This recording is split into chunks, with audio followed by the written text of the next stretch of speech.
Hey you, good morning. All right, so I'm going to shoot it to you straight on this one, and this one might not feel so comfortable at first. But this is something that is coming through loud and clear, something that I have encountered and seen so many times in clients, in sessions. We're going to talk about endings today, but not just any endings, the kind that involve children. I think it's something that we need to dive into deeper. So I hope that you will stick around and hear something that perhaps might just resonate with you and perhaps might be something that you need to hear at this time. So go ahead and get comfortable. We're going to dive in deep because endings alone are not easy by any means. They're painful, they're brutal, they're harsh.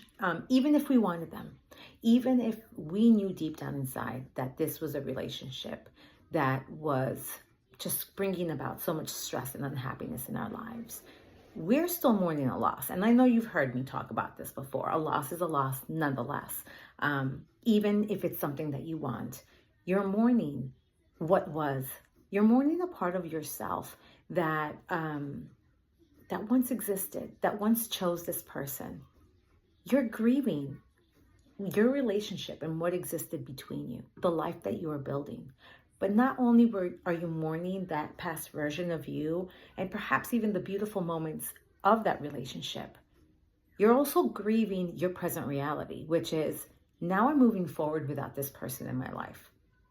That's a whole other pivot, right? In and of itself.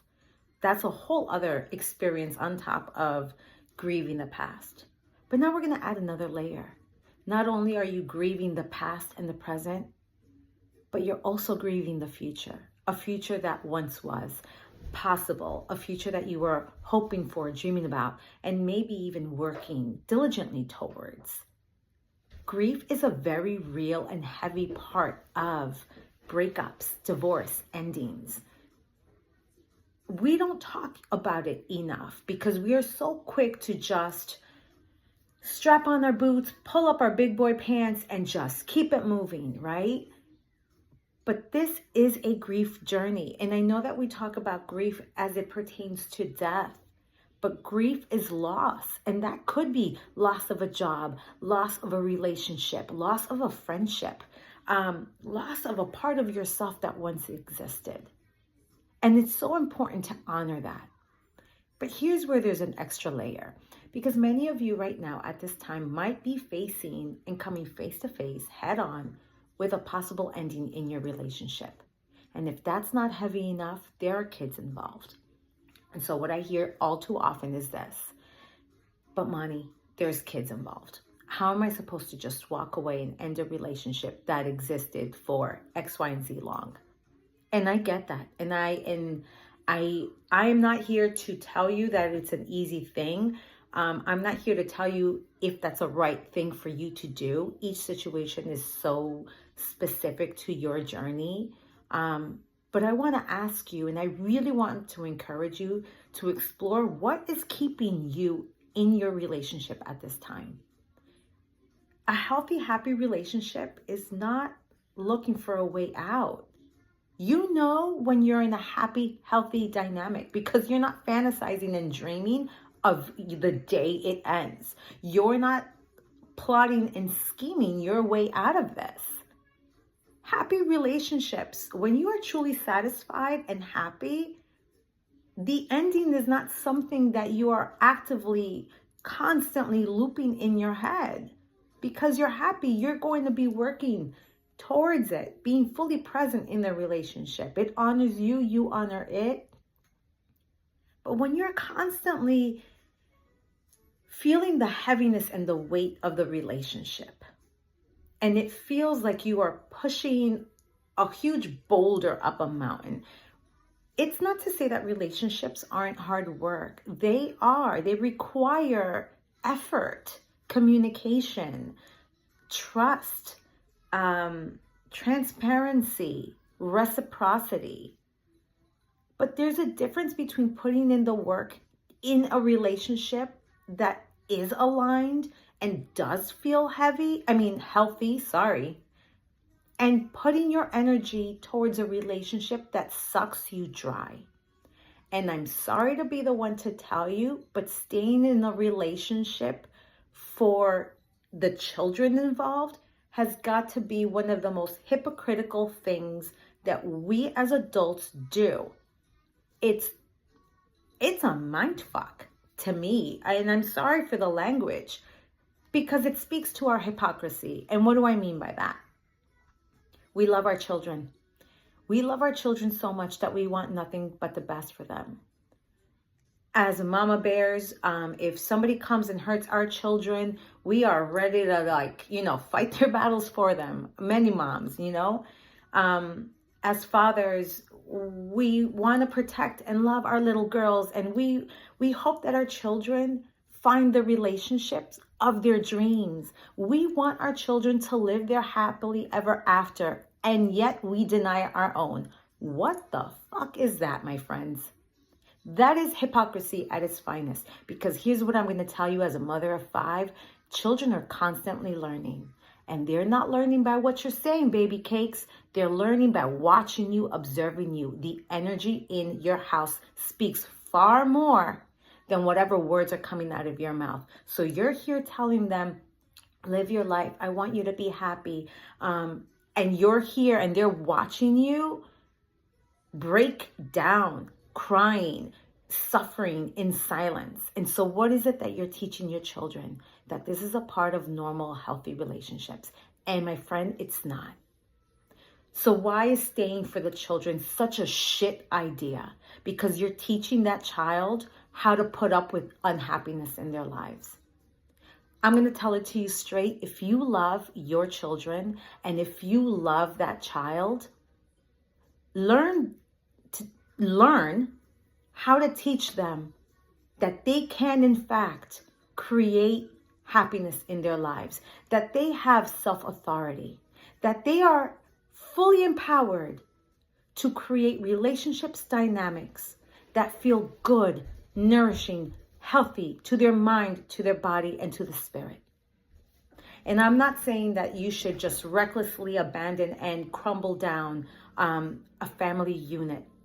I'm not talking to you if your relationship is healthy. I'm not even talking to you if you are going through tough times in your relationship and you just need a little bit of work.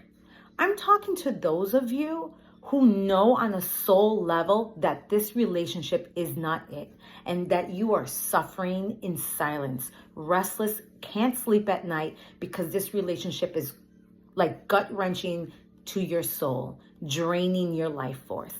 That's who I'm talking to. And you don't have to be reckless about it, but you do have to be true.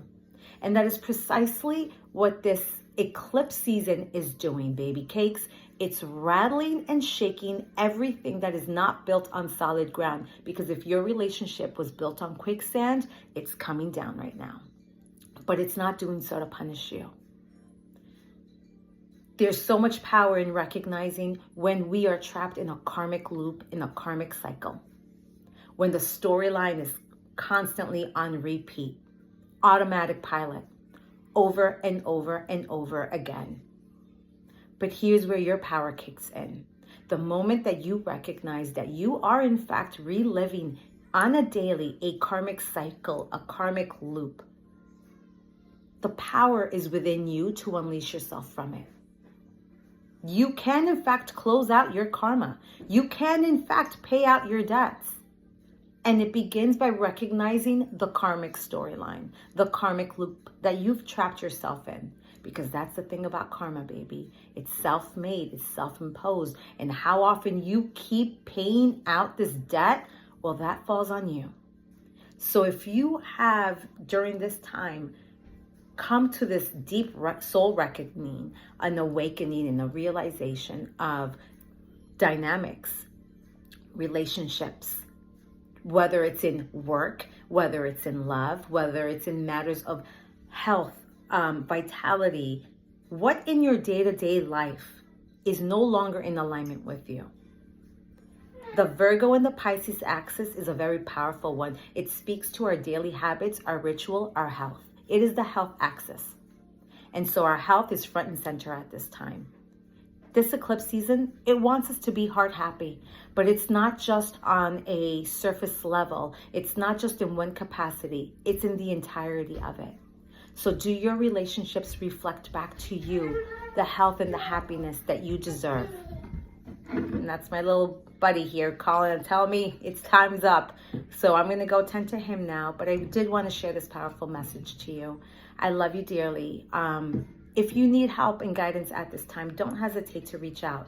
I get it. We're in somewhat muddy waters right now, and it can feel chaotic, and it can feel heavy and confusing. It can even hurt. Recognizing that things have to change, that something's got to give on your part. And that's the thing, isn't it? When it comes to kids, nobody wants to be the bad guy. Nobody wants to be at fault for ending their relationship. And yet here you are subscribing yourself to being a part of teaching the next generation that it's perfectly okay and perfectly normal to suck yourself dry, to be unhappy. It's a part of the norm. You want what's best for your kids? Then start by showing them that they have full authority and sovereignty over their own life and their own choices. And that begins not with you talking a good talk, but by facing your own life head on and living it, living your philosophy, living your truth. So much so that your reality around you begins to align. And those not meant to come with you, yeah, they're going to fall away. But that's only because they were built on quicksand, not built to last. There's power in that. And yes, two truths can exist at the same time. You can, in fact, know that you are moving in the right and powerful, authentic direction, and still mourn the loss, and still mourn the heaviness of losing this relationship. And that's okay. But keep going, especially if on a deep soul level, you know, time's up on this relationship. Time's up on this pattern. Time's up on whatever dynamic it is that is currently impacting you. It's okay for you to walk away. As it turns out, that doesn't speak to failure. Sometimes the right thing is to know when to walk away. I love you to pieces. I'll talk to you soon. Bye.